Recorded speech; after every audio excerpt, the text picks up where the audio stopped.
Hey guys, and welcome back to the Healing Our Industry podcast. It's Nessa, and Kim is not with me today, and that's okay because you and I are going to get to have a heart to heart conversation. And so listen along, engage with me, react to what I am saying, talk back to me. I want to hear what you have to say. So I just want to remind you that this is a safe space where we're going to facilitate wholehearted conversations and cultivate meaningful connection and belonging. Kim and I believe that in order to heal our industry, we must first prioritize our own healing. So take your seat at the table and join us for a powerful, wholehearted conversation. And together, we can begin healing our industry.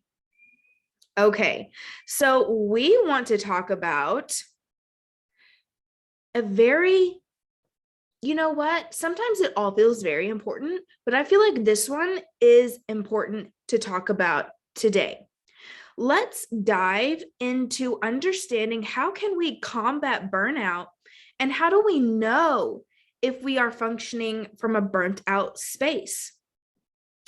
Well, while we're having this conversation together, I want you to let go of judging yourself. Okay. This is a moment where we get to learn together about what is burnout and what does that mean for you.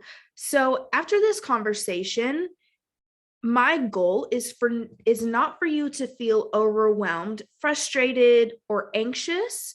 It's to give you the facts, give you the understanding, give you the knowledge so that you can make an empowering decisions for yourself leading after we have this conversation. Because ultimately, you are the leader of your life. You are the guide of your life. You are the one making decisions, even when you're not super aware about making decisions. This is your life, and you get to be a part of it. And so I just want to remind you that you belong here in this space. You don't have to be any kind of certain way. And that I also want to remind you that you are just done trying to prove that you are enough. You are no longer trying to prove that you are worthy. And you now choose to accept these statements as irrefutable truths. And this version of you is enough and worthy of everything that you desire. Are you ready to release those old beliefs and build your dream life from a place of abundant alignment?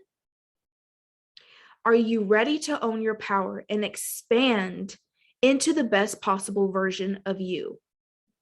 All right, let's dive into this conversation. It's an interesting one, and I'm excited that you are here with me. So first, I want to start with just kind of understanding some of the body. If anything that I've mentioned that you already know, that's great. Let's bring it back to the forefront of our mind, okay? So I want to talk about our nervous systems for a second. So we have this structure within our body. It's part of the nervous system. And because when we're talking about burnout, we're also talking about how we're actually functioning through our day in, day out. So first of all, when we are functioning in a stress state, so we're probably feeling anxious, maybe overwhelmed, that kind of frantic energy is when our body is actually functioning from so we have the parasympathetic nervous system and the sympathetic nervous system. So I like to remember these words. Well, let me get to that in just a second. The sympathetic nervous system, how I remember if I am in a stress state and I'm trying to remind myself, if I'm actually functioning from a place of peace. If I'm feeling stressed out, I'm more than likely functioning from my sympathetic nervous system. So when I am stressed and overwhelmed, my sympathetic nervous system is activated. So that means that in that space, when I am stressed out and I am functioning from that sympathetic nervous system, my body is actually going into survival mode, because long ago, back before vehicles, and when there weren't any vehicles, our ancestors from a long time ago were always, the majority of the time, their body responded to things around them depending on what was in their environment. And so if there was somebody attacking them, then they had to run and flee or fight. And that's kind of how our sympathetic nervous system has been not necessarily taught from, but like the genes in our body understand that that's just how things were. And the response that the body goes to in a stress state is fight or flight, or I believe flee. And so when we are functioning from a stress state, we're probably thinking about what we have to do, what we need to do, and feeling overwhelmed. And when that's also happening, our body is trying to hold on to the nutrients within the body, which also is allowing for fat storage in parts of the body. A lot of the time, this shows up for me in the gut when I am functioning from that stress state, or I notice, aside from the fact of a female's body and the cycles that we go through, there are times when that happens that the body will store more like liquids and fats in the belly. But with also that in mind, but when we're functioning from that stress state, the body will hold on to more fat because it understands that in order for the person to flee from a situation, what is it, fight, flight, or flee, that the body's going to have to hold on to those nutrients because it's not sure when it's going to get its next meal. And so that's why the body tends to, like, maybe you sometimes feel like I'm working so hard to lose weight, but I feel like I'm not losing anything. It's a possibility that your body is functioning from a stress state. So when our body is functioning from that stress state and it's holding on to those nutrients in the body, it's harder for us to burn fat and use our nutrients in the way that they're supposed to go. When we're functioning in a stress state, the body holds on to that fat. The body likes to store it in the spaces that's needed to protect the organs. Because your body's thinking, okay, I don't know when I'm going to get my next meal, so I have to hold on to all of this until I get my next meal.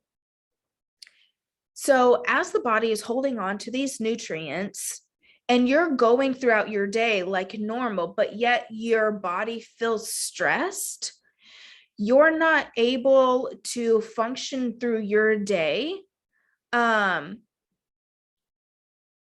with ease. So let me explain to you what it kind of looks like when your body is functioning from the parasympathetic nervous system. In the parasympathetic nervous system, when the body is activated in the parasympathetic nervous system, follow along with me. It's a really hard word to say sometimes. Your body is at peace. And what does that mean? That means that your body is probably taking deeper breaths.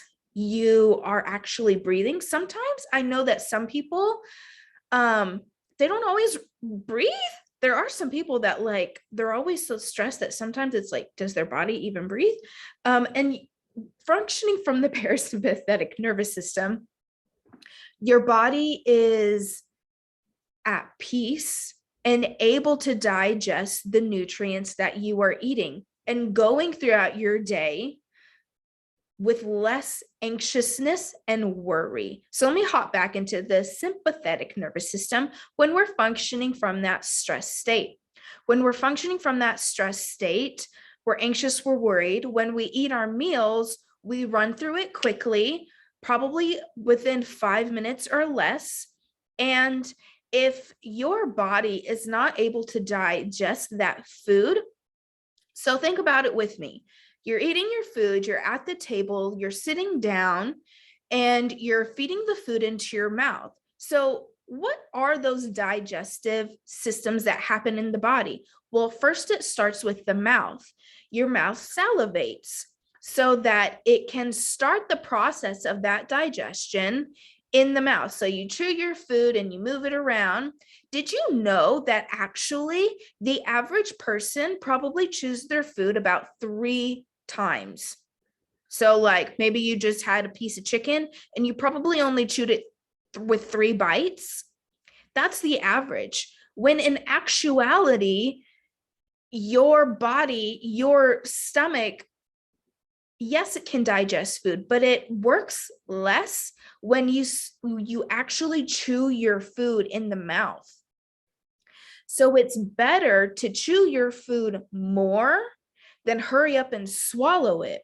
So then I believe it's better, and my numbers could be incorrect, but I think it's about at least try to chew your piece of food for 30 bites.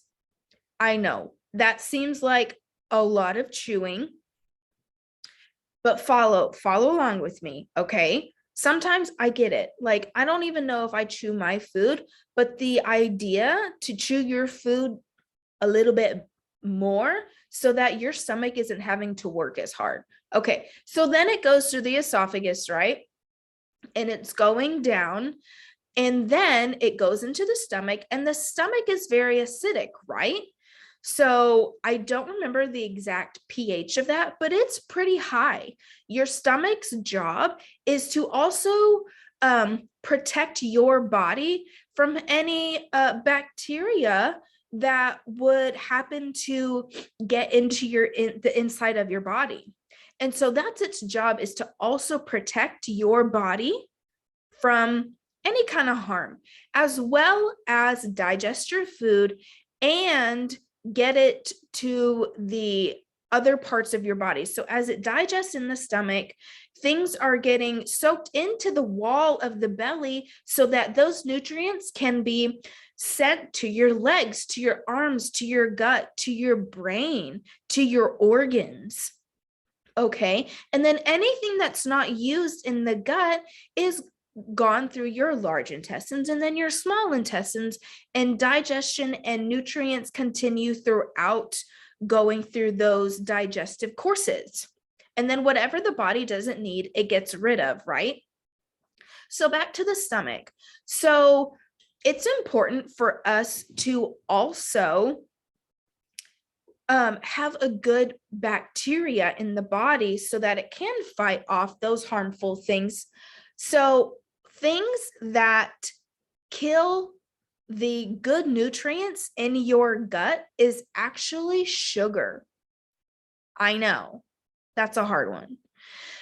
Sugar also causes, I believe it's inflammation. So inflammation is basically like, not necessarily, well, so like, you know how your leg or your arm gets inflamed after you get an ant bite? Well, in our stomach, we can have an inflammation or like an irritation from foods that digest to a basic molecule of sugar. Follow along with me. I know it could seem overwhelming with all this information, but follow along. So when your body is absorbing mostly sugar, your body's blood sugar. So blood sugar doesn't only affect those that are diabetic. It actually affects everyone. So when we're talking about blood sugar, we're talking about the actual calculated amount per blood cell in your stream. And when you are mostly taking in sugary foods from breads, from potatoes, from chips, from ice cream, there's a variety of foods. You'd be surprised that when they digest on a molecular level are basically sugar, as well as just white sugar is not good for the gut. And you're actually, back to bacteria, you're actually killing off the good bacteria in your gut when you are having and mostly taking in sugary foods.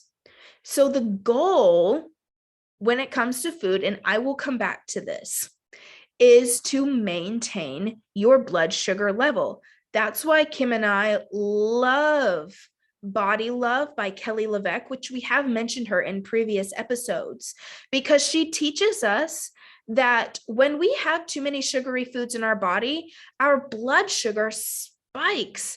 And then it's like we get full and we get tired and it's like, oh my gosh, I need a nap. And then maybe a couple hours later, you feel hungry. That's what we call the blood sugar roller coaster. Is you ate at lunch, breakfast or lunch, whatever your meal, and you feel super full. You feel like, oh my gosh, I could take like an hour to nap. That's too much sugar in your gut, where your whole system is overwhelmed by sugar. And then it quickly digests that food because it's not a complex molecule. And so it digests it pretty quickly. And then you find yourself hungry again. And you're probably going to the cabinet or the pantry, the fridge, or wherever you have your snacks to have another snack because you're hungry again, because your body is saying, hey, I don't have enough nutrients. You need to feed me. So the idea overall is to maintain your blood sugar levels so that you're eating more protein, healthy fat like avocados. There are more other healthy fats other than avocados out there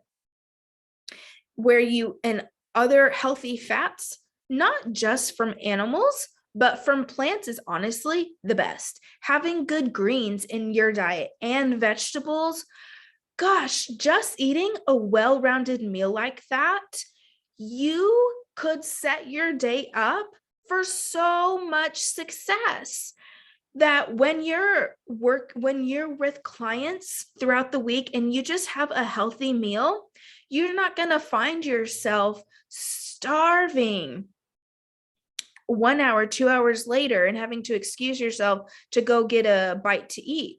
Or you may be the complete opposite and you haven't even eaten. And then by the end of your day, you are eating your entire meal. That's not good for blood sugar roller coaster as well. When you are giving your body all the nutrients it needs in just one meal, you are spiking your blood sugar. And then depending on what you're eating, a couple hours later, your body's not even allowed to use the nutrients that it needed like 8, 10, 12 hours ago. So that doesn't help the body as well. It is best to have your meals throughout the day. So back to the sympathetic nervous system. So in the sympathetic nervous system, and you had your meal at the day, and if it didn't have all the great nutrients needed, and you find yourself 2-3 hours later super hungry, honestly, I've been there when I would go to dairy and fruits to have a snack after I had lunch 2-3 hours earlier. And it was the same thing. I was spiking my blood sugar and finding that I was hungry again when it was my snack time, and then wondering why all of my body weight that I didn't like was in my gut because I was functioning from a burnt out space. So sympathetic nervous system. I just had to share that story real quick. When we're functioning from that stress state, like I mentioned, we're feeling anxious, overwhelmed, frustrated, irritated. And when we're, for an entire day, when we're functioning super stressed, that's also not good for the heart. It's not good for the heart, and it's not good for the lungs. We could dive deeper into that, but what I know right now is that it's not good for the heart to be so stressed, and especially the mind to constantly have stressed thoughts of, like, your brain is like the motherboard of your body. If our thoughts in our mind is always so irritated and frustrated, then it affects the heart, because that's like the messaging center. The brain is the messaging center that tells the heart, the lungs, the gut, and everything else what to do. And when it's frustrated, it's harder for the body to easily and effortlessly allow the systems within the body to do their job. So what does it look like when we're functioning from the parasympathetic nervous system? So I like to remember the parasympathetic nervous system, that's a big word. The parasympathetic nervous system, I like to remember it as peace because of the two P's. So P for peace. So when we are functioning from a place of peace, which in a couple episodes ago, Kim and I shared how we do our days and our entire in the salon routine and outside of the salon routine. And if you haven't listened to that, I suggest you check it out. And so, excuse me, I had to take a sip. We function our days like that. The goal is to function like that. If you haven't listened to it, you should absolutely check it out.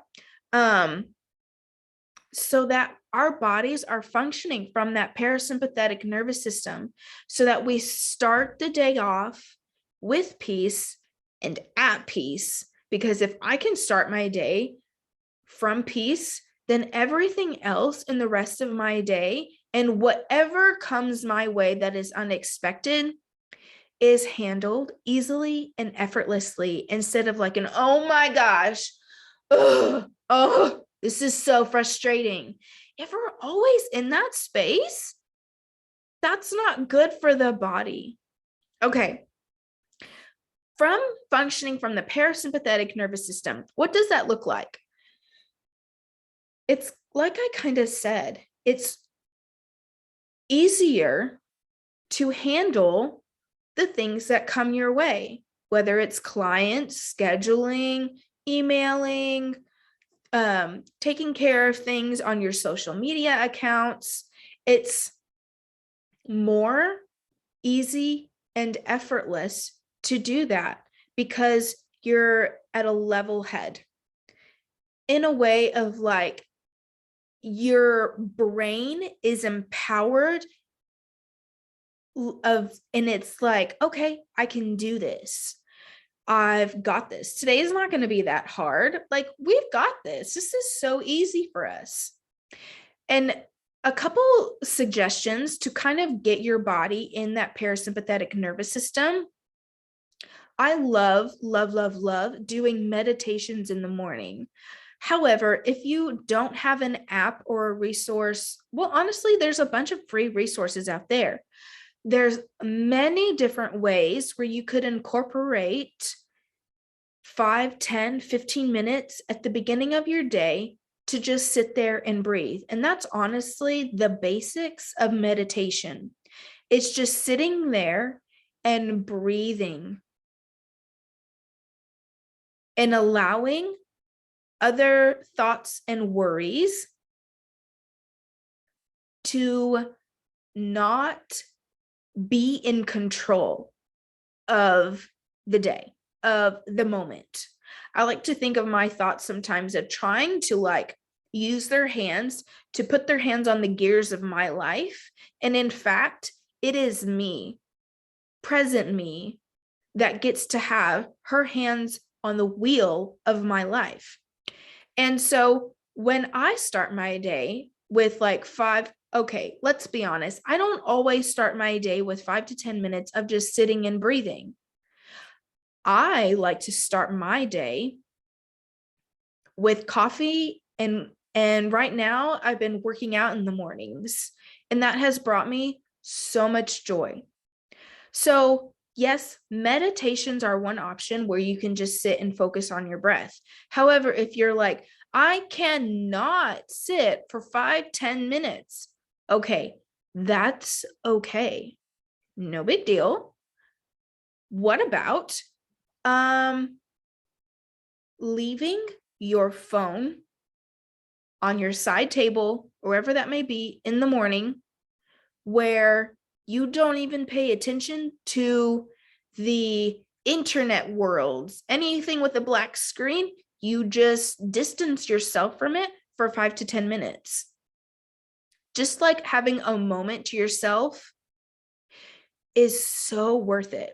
Even if that means, like, if you're a mom before the kids get up and you're working on making your cup of coffee, just like hanging out by your coffee pot or an espresso or your tea maker, whatever that start of the day drink or food item may be for you, and you just sit there or stand there and you can just remember to breathe, take in a couple deep breaths. In fact, I think after this one, I will just record a live podcast that will be after this one of just a meditation for you to use. Okay, I will do that. And you can just allow the thoughts to not take control you can focus on your breath, like I mentioned, or you can even just stare at your coffee cup while the coffee or the tea is being made. Allowing your eyes to just focus on something that's like a white space, whether it's the countertop or the ceiling or the wall. And while you're doing that, you just come back to the body. You remember the feeling in your toes, from your legs to your knees to your hips, all the way up to your head. And you just remember and be grateful for the body and your body. That is a couple options to just start your day. But I also challenge you to find whatever that may be for you. Maybe it starts with meditation, or maybe it starts with watching your coffee being made. Either is fine. And then maybe you find that you like to incorporate more things into your morning that are for you. Maybe that's going to the gym and working out with a group, or working out solely. Yeah, we're going to go with it. Solely, and you have some time to yourself. Lately, I've been enjoying going to the gym, and then after I have my workout, I really do enjoy like a hot shower. I know that there are people out there that agree that having a super cold shower in the morning is great for the nervous system. However, I am not on that level yet. It does not bring me joy to step into a super cold shower. I am just not there yet. I don't know if I'll ever like that, but that's also an option if you're like, oh, that would be so good. It is actually proven that getting into a really cold shower or really cold water in the morning is great for the body. And I highly suggest that if you would absolutely love to do that. I'm working on getting on that level, to be quite honest. So let's start our days with some 10 to 15 minute, I like to call it on my calendar, I call it my time. Because if I'm not taking care of me first, I can't be here for the podcast. I can't be here for my family. I can't be here for the people that are in my life. And I can't help them because I'm too caught up in my own thoughts, in my own mind, in my own internal world. And so starting the morning off with some my time, and like I said, whatever that is for you, be selfish with that time. Be selfish with it, because just having some personal time is the best thing that you could do for yourself, because you wake with you, you sleep with you, and you die with you. And having a beautiful, healthy, wholehearted relationship with yourself is the best gift you could ever do for yourself. Okay, so when we're also functioning in the parasympathetic nervous system, the body is able to use the nutrients to the best of its ability because it's in that peaceful state. And so when it's time for the meal of the day or the next meal, when you're functioning from that present here space, you are conscious and you're aware of what's in your food. You notice the colors, you notice the texture, you notice the flavors, and with between each bite, you're able to just like take some breaths and just breathe instead of wafting. We're gonna roll with it. Instead of just like eating your food so fast. When you're in that parasympathetic nervous system, you're breathing, you're exhaling, you're inhaling, you're enjoying your food. You're with your family members if they're there at the table with you, or if you're in the car, you're just aware of the food that you're eating and you're present with it. And what does it mean to be present? It just means I see my food, I notice when it goes into my mouth, and I chew it as many times as possible, and then I swallow it, and I allow myself to swallow my food. For me personally, side note, I have to take lots of drinks of liquids after almost each bite because my esophagus is actually weaker than normal, and it takes about every third or fourth swallow for my food to actually make it into my gut. So for me, it is super important that I slow down to eat, because if I do not, I could potentially choke, and we don't need that. We don't need that. So I have to sit and slowly eat my food. And so once, and typically, well, not typically, like for me, I have practiced sitting and eating for about 20 minutes now. I could absolutely extend it, but definitely on like a salon day when Kim and I are in the salon, I have to be mindful of that time. Excuse me. I needed to take a drink. I was like dry. Anyway, so when I sit and eat for a maximum of 20 minutes in the salon, my body is still able to digest the food that it needs. But maybe you're thinking, but for my breakfast and lunch, or either or, I just have a smoothie. Okay, if you're having a smoothie, sit there, enjoy it.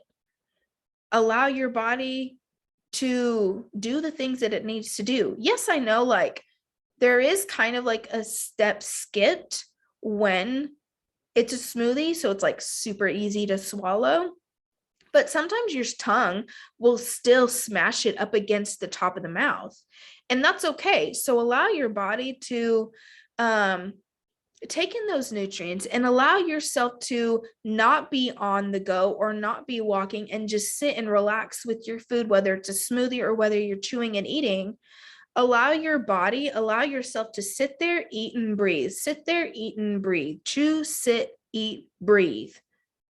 Because out in your external world, I know that some of you struggle with this of like, but I'm not doing anything productive. The point of sitting and eating and breathing and just being there is so that you do not have to do anything, because actually all the work is happening on the inside of your body. Your digestive system is at work. And when you're eating, that's the thing that needs to be working the most. So how do you increase your time to sit and eat when you're not used to sitting and eating, you can set a timer on your watch. That's how I began. I, at first, would set a timer, or actually I would do a stop timer on my watch. I have an Apple Watch, so I was able to watch my time when I began this process of trying to eat slower, so that when I'm eating slower, my body is at peace, able to take in the nutrients and distribute those nutrients from my gut to the spaces that they need to go, so that my body, my brain, my gut, my entire body systems and organs are able to do their job accordingly. So what you can do is, when you're first trying this out, do a stopwatch and just let it go. And then after you have finished eating, stop the timer and look at how much time has passed by. If it's been 5 minutes, challenge yourself. Okay, next time I'm going to sit there for a minute or two longer. And then you can keep increasing your time for the next few days. And once you feel like you're able to sit there for at least 10 to 15 minutes, if it works for you, you can even use a timer with the same concept of like watching your time just to see how long you're actually sitting there. And if you notice that you finish eating before the time is up, that's totally fine. Just sit there and breathe. Maybe take some more sips of your drink, whether it's coffee, tea, or water, whatever it may be for you, and enjoy your drink, because your drink is also part of that digestion process. And then after you have, sat there and it's become a routine for you to sit for, I would say, start at 5, then go to 10, then 15, and then 20. 20 should be like a pretty good spot. If you are able to sit and eat beyond 20 minutes, that's awesome too. Enjoy that. But as you are working up to allowing yourself to have more time to sit and eat and drink and breathe, and once you finally have had it, you have it as like a habit, then you don't need your timer anymore. You don't need your stopwatch. That's just a tool to help you. And once it's no longer helpful, that's fine. You don't need it anymore. Just notice what's working for you and what's not.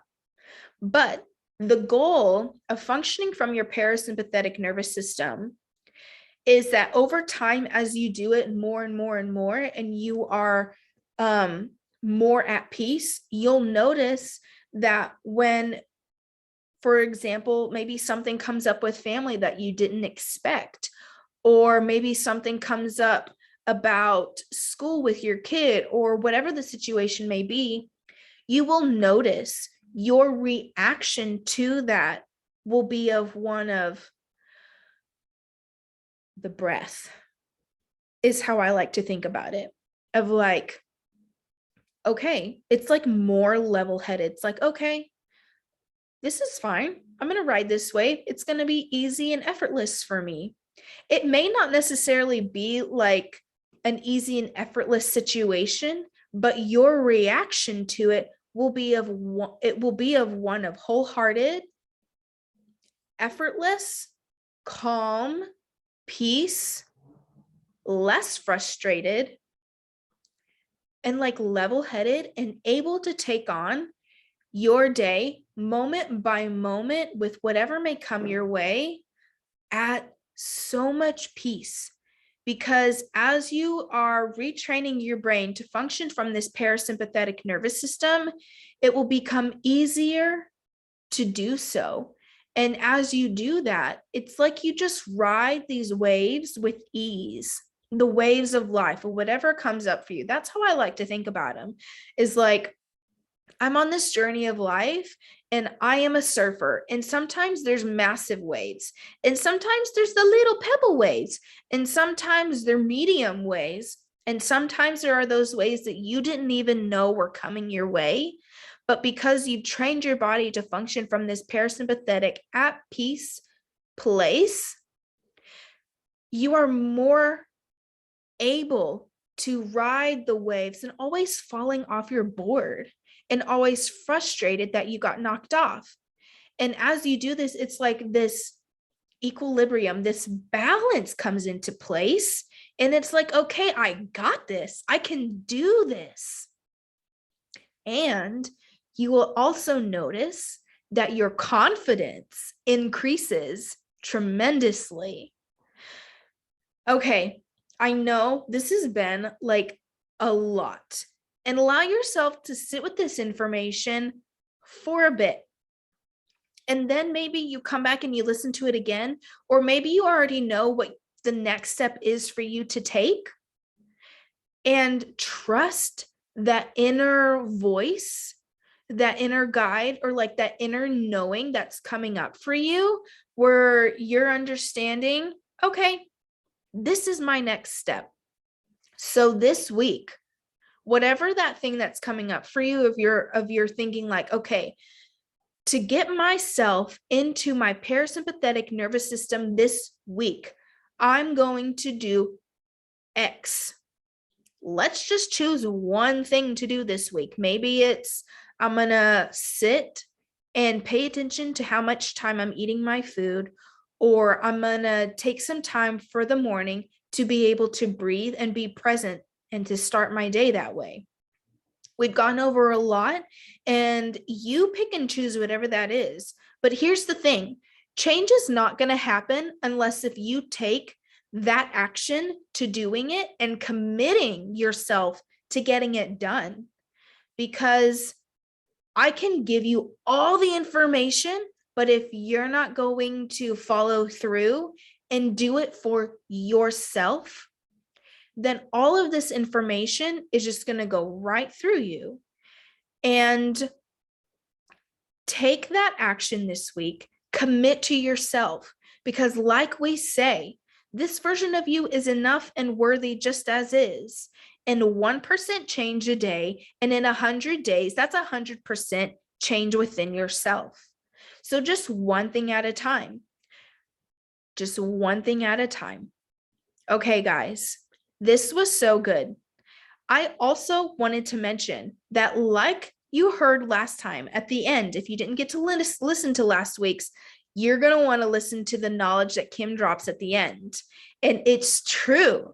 Kim and I are coming out with our own online course that we want to help you on the more actionable steps to be able to do every single week, is to overcome burnout. Because burnout is something that many people struggle with. And so it is our heart to help you be able to overcome that, where you're also not overwhelmed in business, in life, in family, in finances, in your own life, and whatever that looks like for you. And so we have created a course that we will be coming out with very soon, where you will be able to have those little steps every single week to overcome overwhelm and burnout. Be looking for more of that information to come, and we cannot wait for you to get in there. It's going to be so good. Kim and I are so excited. So until next time, remember that you are worth everything that you desire. Okay, beautiful soul, I will see you and talk to you next time.